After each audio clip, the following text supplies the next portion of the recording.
నమస్తే అండి. నా పేరు శిరీషాబాయి, చిలకలూరుపేట నియోజకవర్గం, సుగాలి కాలనీ.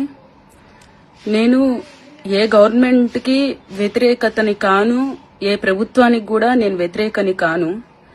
నేను మీ అందరికీ తెలియపరచాల్సింది ఒక విషయం ఉందండి.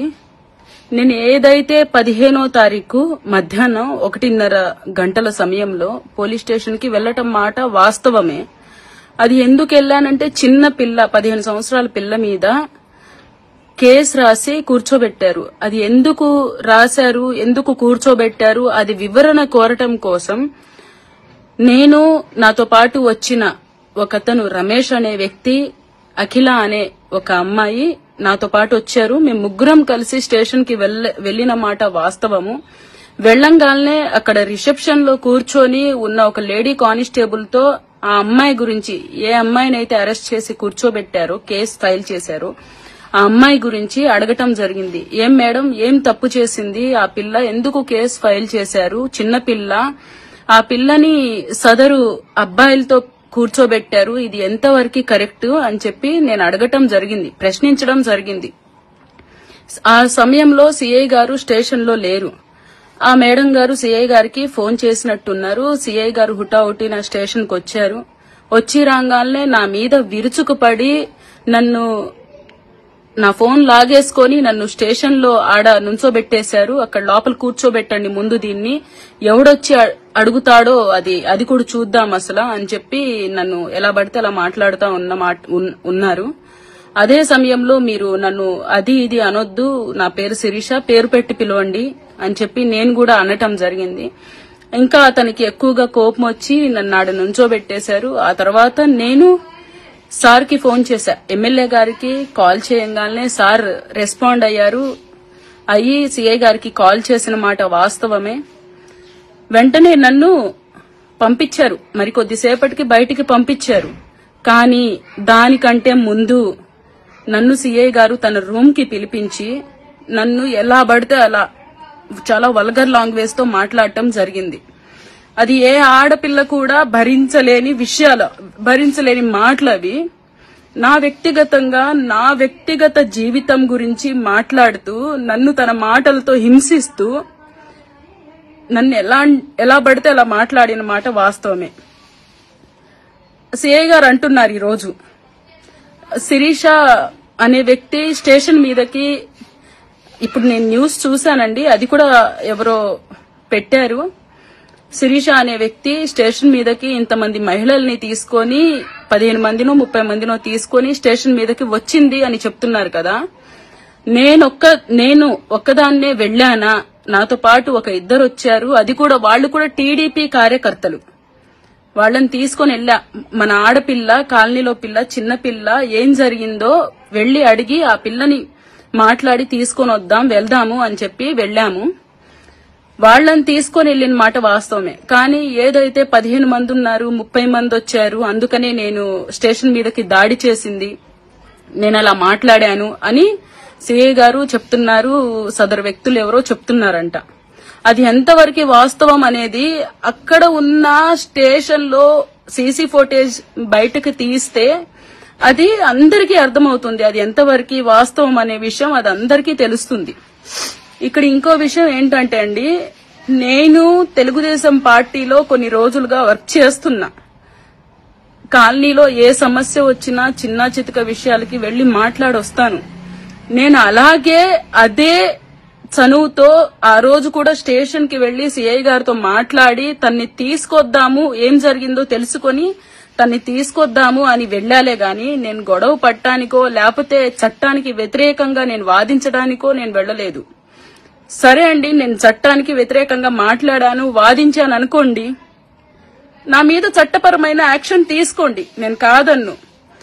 రేపు కూడా నేను చట్టానికి వ్యతిరేకంగా ప్రవర్తించాను, అక్కడ మాట్లాడాను, గవర్నమెంట్ కి వ్యతిరేకంగా ఉన్నాను అని మీరు గనక నమ్మితే, నిరూపించగలిగితే అక్కడ సీసీ ఫుటేజీలు ఉన్నాయి, స్టేషన్ బయట ఉంది, స్టేషన్ లోపల రిసెప్షన్ లో ఉంది, సిఐ గారి రూమ్ లో ఉంది, సిఐ గారి రూమ్ బయట ఉంది.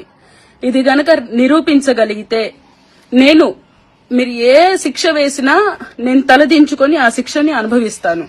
365 రోజులు కూడా స్టేషన్ లో కూర్చోటానికి నేను సిద్ధంగా ఉన్నాను.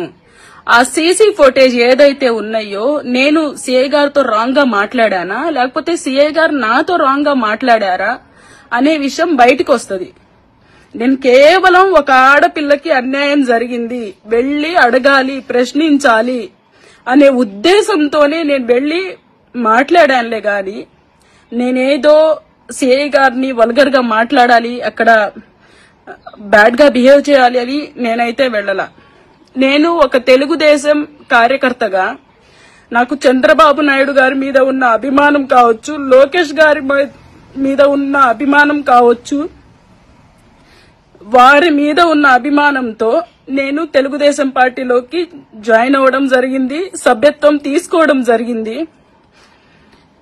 అదే అధికారంతో ఆ రోజు చంద్రబాబు నాయుడు గారు స్టేషన్ లో ఉన్నప్పుడు కూడా, ఆయన్ని జైల్లో వేసినప్పుడు కూడా నేను ఇలాగే రోడ్డు మీదకి వచ్చి